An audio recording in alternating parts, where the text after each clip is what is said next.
not losing to this guy that he just couldn't perform at his best. He just was so tied up. And Conor McGregor, he does that to everybody. Yeah, he fucks with you so hard. By the time you get in there, you don't even know who you are. He's got you convinced you're a totally different person. You just want to kill him, and then you can't even hit him. It's like it's such a mind fuck when you wind up hating someone. Yes. So in that sense, it's got to be a pleasure when you meet a gentleman like Cosmo Alexander, who's a great fighter as well. And you don't have to think about all that jazz. You can just be yourself. Yeah, no, I'm very lucky with the sport. I haven't had any Conor McGregors or Nick Diaz's in that I've faced. Ever in all your fights? But there was one time I was on a television show called The Contender, and then right. there was a French gentleman that was sort of getting under everyone's skin, and he was talking a lot of smack. But at the same time, Yeah, what was that guy's name? Rafik.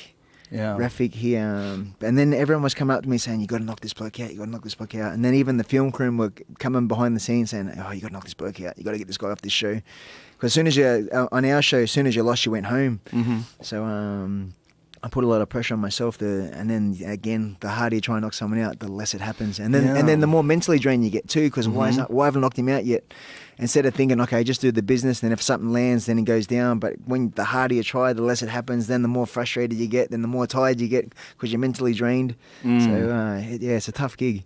It's that way with everything, man. It's that way with everything. As soon as you get emotionally invested in something like that, and just you're dealing with that other thing, which is even bigger and more central to your thoughts than your actual task at hand. You're dealing with this talk jazz, blah blah blah, which is you're gonna fight. I mean, you're gonna engage in the most intense form of competition ever, and you're concentrating on this bullshit, like talking bullshit. Like, what difference does it make what we say if we're gonna fight? Well, the difference is if you can fuck with a guy's emotions, he can't fight good. It's crazy. At the weigh-in with Cosmo at the airport, I bought myself a little boomerang souvenir, and then I presented that to Cosmo at the weigh-in, and then we hugged and shook hands and took a photo with the boomerang, and it was just a gentleman gesture. It's like, oh well, at least you're going to remember me. But then you look at the UFC, and then you got Dana White standing in the middle, and they're holding guys back. It's like,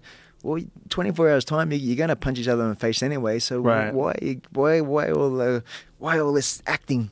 Yeah. Like, it's not. And then same with Conor McGregor and Aldo. Every time they get together, it's like, well, technically you can't really do it now. You're both going to get in a lot of trouble, or you're going to get fined by either the commission or Dana or UFC, or so just. Can't you just be? I know it sells tickets too. I know it's riveting. It's so you can't not watch it. You can't not tune into the websites and the replays. But yeah, I suppose being a gentleman sometimes can be boring compared when you look at it like that. It's kind of a catch-22, right? It's like, because you can make a lot of money by being an asshole. Yes. Right? I mean, God, people pay attention to you. It becomes this huge media selling point. It's the story. And look, the John Jones-Daniel Cormier fight, I do believe that John Jones is the best light heavyweight on the planet. And I think he beat Daniel Cormier because he's incredibly skillful and because he's just so good. But I also believe that Daniel Cormier was fucked up going into that fight emotionally, because John had talked so much shit to him. They got in a fight at the weigh-ins where they literally were throwing punches at each other, and they had to be separated. It was a giant brawl. It wasn't a weigh-ins, rather. It was a press conference. Yeah. Giant brawl at the press conference, knocking people over, throwing shoes at each other. I mean, it was madness. But John can handle that stuff better than Daniel can. Yes. John can still perform at the same level under those circumstances. I don't think Daniel did. Yep. Yeah, no, that was insane. That was crazy. Yeah. That was crazy. Well, that's Conor too. I mean, part of what Conor's doing is fucking with people. Like, that's what Muhammad Ali did to Sonny Liston. Yes. When Muhammad Ali first fought Sonny Liston, he was screaming and yelling at him so bad at the weigh-ins that they weren't going to let him fight, that they thought there was something wrong with him, because his heart rate was so crazy and his blood pressure was so high. They were worried that, like, this guy's not fit to fight. Yep. And then he calmed down. He's like, just relax, guys. Go ahead. I know what I'm doing. I'm just fucking with this dude. And it turned out that he knew that Sonny Liston, although he's terrifying and he's just this massive hard puncher and knocked everybody dead, he was scared of crazy people. Yeah. And that's what Muhammad Ali did. He just acted like a fucking crazy person. He used to drive to Sonny Liston's house. He would park his car on Sonny Liston's lawn and yell out at him in the middle of the night. Just yell at him. Really? Get up, Sonny. I'm going to kick your fucking ass, Sonny. He would say all kinds of crazy shit. Sonny Liston, you ain't shit. Yeah. Sonny Liston, I'm the man. I'm the champ. The champ is here. He would say all kinds of crazy shit on the lawn. Like on his fucking lawn while the guy's trying to sleep. He's doing the Shannon Briggs. Yeah, well, what Shannon Briggs does now, yeah. Shannon Briggs is hilarious, isn't he? Let's go, champ!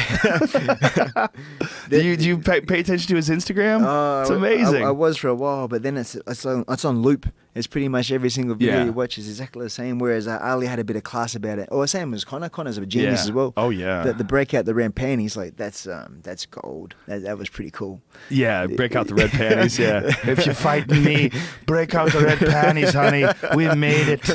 Yeah. No, he's a genius. Conor is the best shit talker ever. How do you even think of that? You're lying in bed, laying on your pillow, thinking, you know what? Yeah, what color panties should my missus wear when we? The red ones. The red ones are probably the best ones. I don't even think he's thinking it. I think that's just him. I think he's just free and just thinks that way. You know, he's just an amazing shit talker. He's so good at it. Yeah, I talked to Hans a fair bit between the last couple of days, and he reckons he's such a good guy. Hans Molenkamp? Yeah. Hans said when you talk to him one-on-one, he said he's just the nicest, politest gentleman you'll ever meet. And then you put him in front of a stage, and especially in front of those crowds that they're pulling at the weigh-ins and press conferences, and then he just shines and just becomes this different animal, which is a marketing genius at the same time too. They're just a brilliant entrepreneur that's going to be set up for life. And he wasn't like that earlier in his career. You know, he became like that really when he got to the UFC. I mean, he had a hair of that before. He had a little bit of that before, where he was confident and he would talk well. And I've been following Conor for years. I tweeted him a long time ago, like several years ago, back when he was fighting in England, I believe it was. I think it was England. I'm not sure. Fighting in some overseas organization. I watched it on YouTube. And I was like, this guy's fucking talented. He's talented. He's got a clean left hand, too. His left-hand power punch, woof, that's a fucking good night Irene punch, man. From the southpaw. Yeah, he's so good at measuring guys, too. Very good at measuring. And he has a very off-speed movement. His movement is unusual, very difficult to time.